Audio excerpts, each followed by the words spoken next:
Bonjour tout le monde. Le deuxième exercice de l'examen de l'année dernière de la thermodynamique. C'est un exercice qui traite la calorimétrie. On considère un bloc de fer de masse M est égal à 250 grammes à une température initiale T est égal à 90 degrés Celsius. C'est la température initiale de ce bloc de masse, que l'on plonge dans un calorimètre de capacité thermique C est égal à 85 joules par Kelvin. Ça, c'est la capacité thermique du calorimètre. Ce calorimètre est rempli d'un volume V est égal à 200 ml de l'eau froide à une température T1 est égale à 18 degrés Celsius. C'est la température initiale de l'eau contenue dans le calorimètre. Et aussi, c'est la température du calorimètre. C'est la température initiale des calorimètres et de l'eau froide. Le calorimètre est supposé parfaitement adiabatique et indéformable. Adiabatique, c'est-à-dire pas d'échange de quantité de chaleur avec le milieu extérieur. Et indéformable, bien sûr, oméga est égal au travail nul. Donc, qu'est-ce qu'on va donner? On va donner la capacité spécifique de l'eau, 4,18 kJ par kg Kelvin.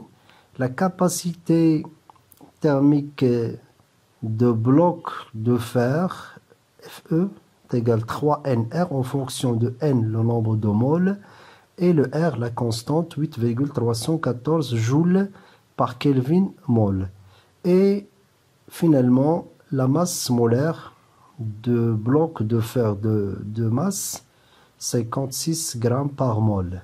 On va calculer la température du système, c'est-à-dire le calorimètre plus le fer, la masse plus l'eau à l'équilibre, la température à l'équilibre de ce système.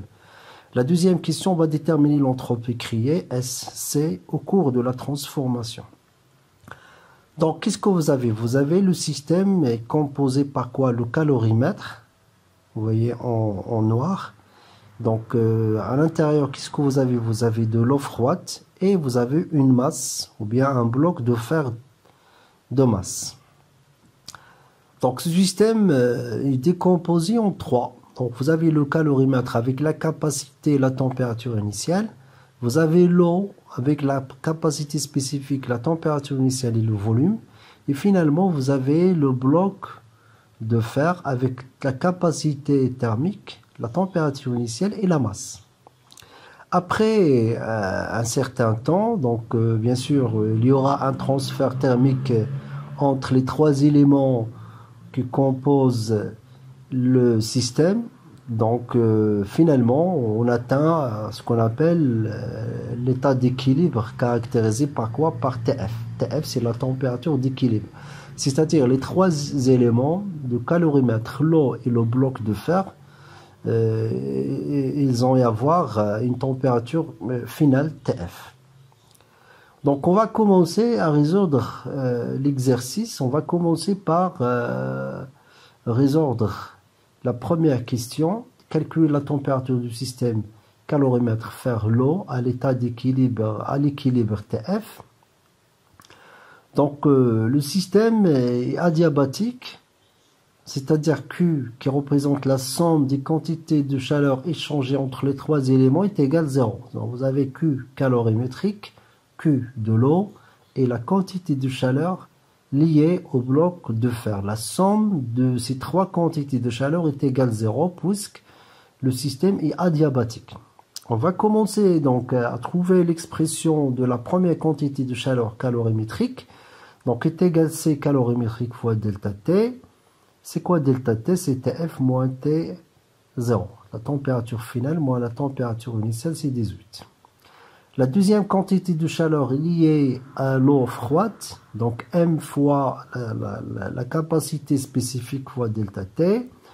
Donc vous n'avez pas la masse, mais vous avez le volume, il s'agit de l'eau, donc à travers la masse volumique, on va remplacer le M par V fois la masse volumique, donc fois la capacité spécifique fois delta T, TF moins T0. Et finalement, la troisième quantité fois delta T, 3 fois R, je remplace le L, le nombre de moles par petit m sur la masse molaire, puisque vous avez la masse et la masse molaire, fois delta T, c'est TF moins T1. Cette fois, c'est T1 qui représente la température initiale de bloc de fer.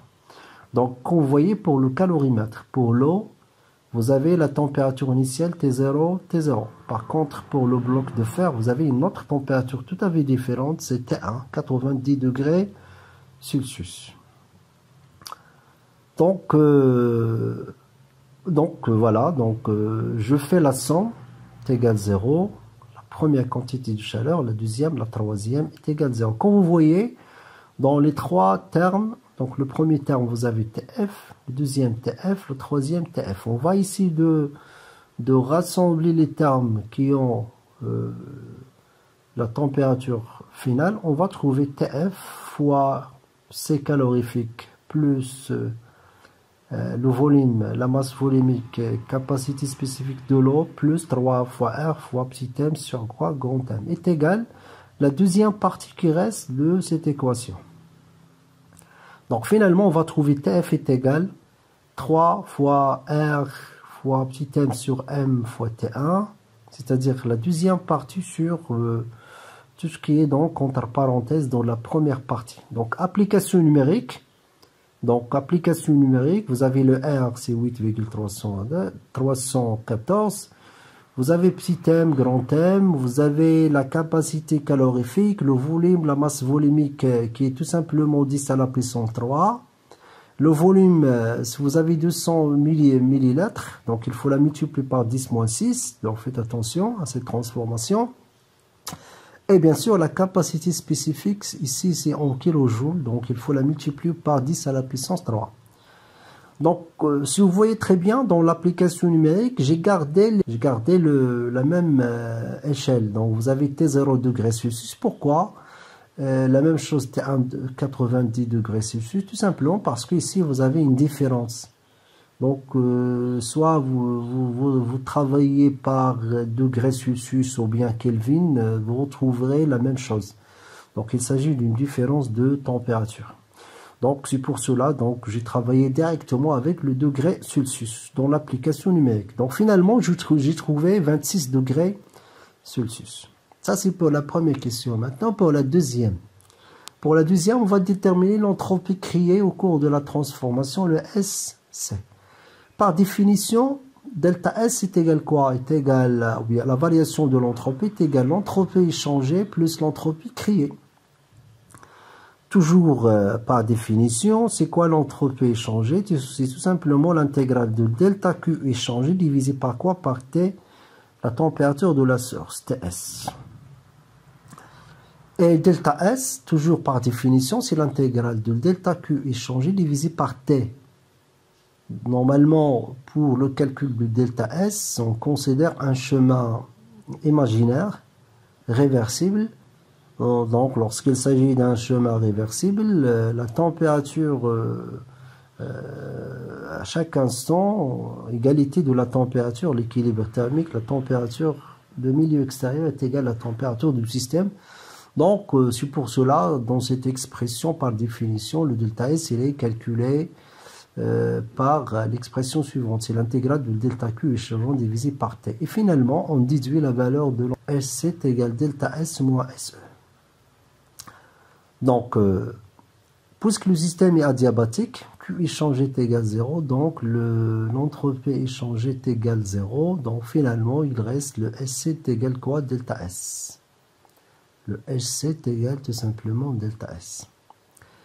Donc ici, vous avez trois éléments, le calorimètre, l'eau et le bloc de fer. Donc, par décomposition, on va trouver le SC est égal delta S calorimètre, delta S l'eau froide, delta S la masse ou bien le bloc de fer. Donc, j'applique la définition. Donc, je remplace la première variation de l'entropie liée au calorimètre. C'est l'intégrale de delta Q calorimètre divisé par T. La même chose pour delta S de l'eau froide, delta Q, l'intégrale de delta Q de l'eau divisé par T. Et finalement, delta S de fer est égal à l'intégrale de delta Q fer divisé par quoi? Par T.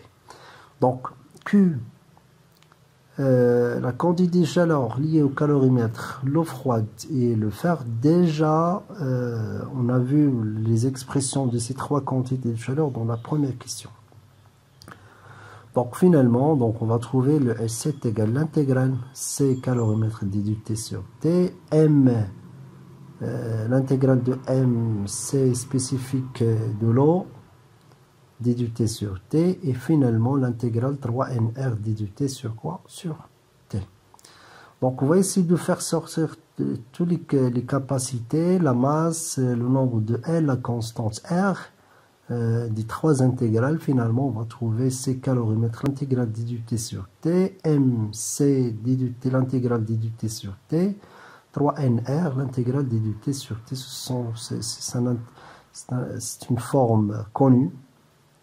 Ok, donc ça va donner ln, donc C calorimètre ln T final moins T0 initial, plus j'ai remplacé le M par V fois la masse volumique, C spécifique ln TF sur T0, plus 3, j'ai remplacé aussi le N, le nombre de moles par petit m sur grand M, R ln de T final sur T1. À ne pas oublier pour le bloc de fer, la température initiale c'était 1, c'est 90 degrés Celsius. Application numérique, on va trouver le S7 égale 273 ou bien 263 joules par Kelvin. Et ça sera tout pour cet exercice.